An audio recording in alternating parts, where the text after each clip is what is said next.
Welcome to ஹேமோஸ் kitchen.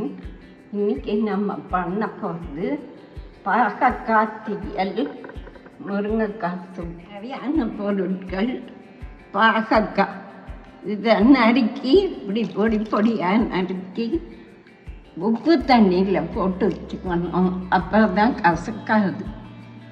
பச்சை மிளகாய் கொஞ்சம் பெருசு பெருசாக நறுக்கி வச்சுக்கணும். மிளகாய்த்தூள், வறுக்க வெங்காயம், கொத்தமல்லி, தனியா, கடலைப்பருப்பு இதை வறுக்கணும். இது வேர்க்கடல வேக வச்சு வச்சுருக்கேன் குழம்புல போடுறதுக்கு. இதெல்லாம் தேவையான பொருள். அப்புறம் புளி, உப்பு ஏற்கனவே. இந்த பொருளெல்லாம் ட்ரை ரோஸ்ட்டு பண்ணி கொஞ்சம் தேங்காயும் போட்டு மிக்சியில் அரைச்சிக்கணும். தேங்காய் ஊற்றிக்கணும். கடுகு பொரிஞ்சிட்டு வெங்காயம்,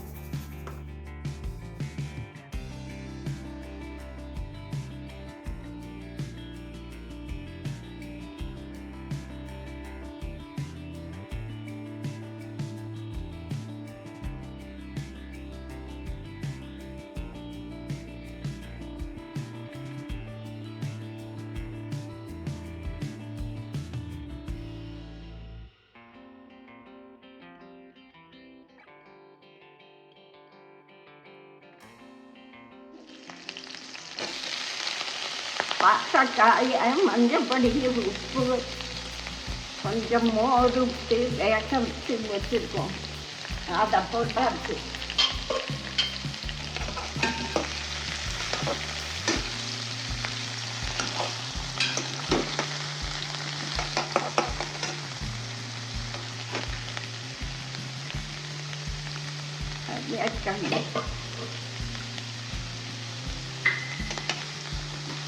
இது கொஞ்சம் வதங்கின விட்டு இந்த புளி தண்ணி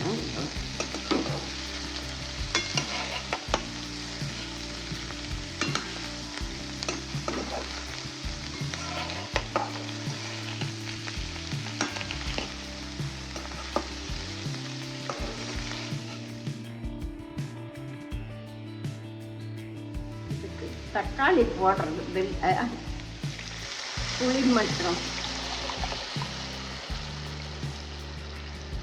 இது 4 பேர் சாப்பிட்ற குழம்பு. இந்த அளவு சீரகம்,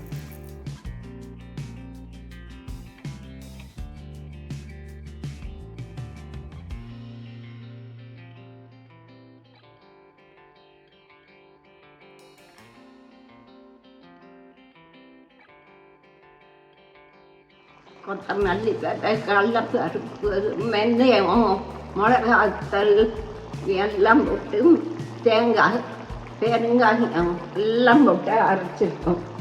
அதை இந்த இதில் போட்டு கொதிக்கணும்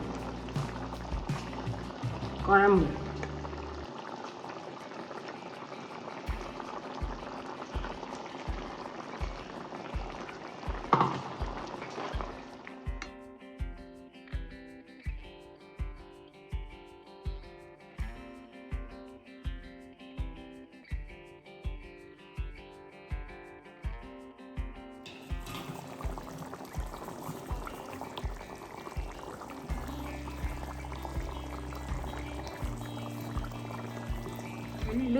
ஜீரகம், கடுகு பொடி பண்ணி போட்டு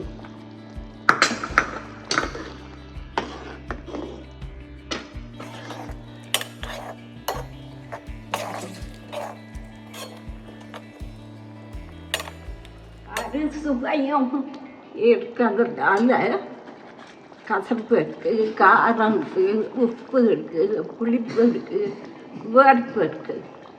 அதனால் வெல்லத்தையும் போட்டு அரைசுவை பண்ணிங்கன்னா இது முழு சத்துள்ள சமையல். அறுசுவையும் வந்து சமைக்கும்போது நம்ம ஹெல்த்துக்கு பெனிஃபிட் நிறையா.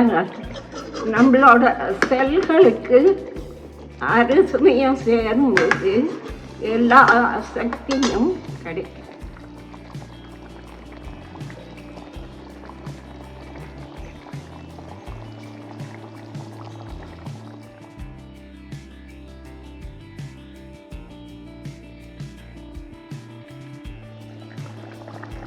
கொத்தமல்லி போட்டு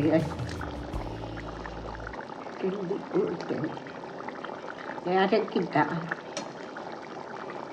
பவக்கா தீயல் தயார். இது வேணும்னா இது மேலே கொஞ்சம் பச்சை தேங்காய் எண்ணெயை ஊற்றணும்.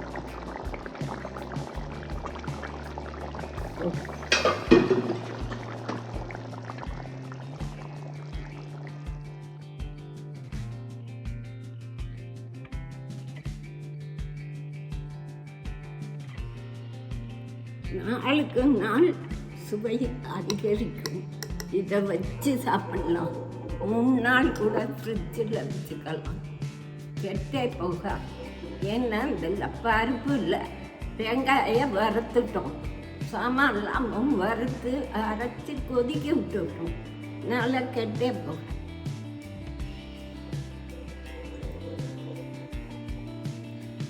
சூப்பராக இருக்குது.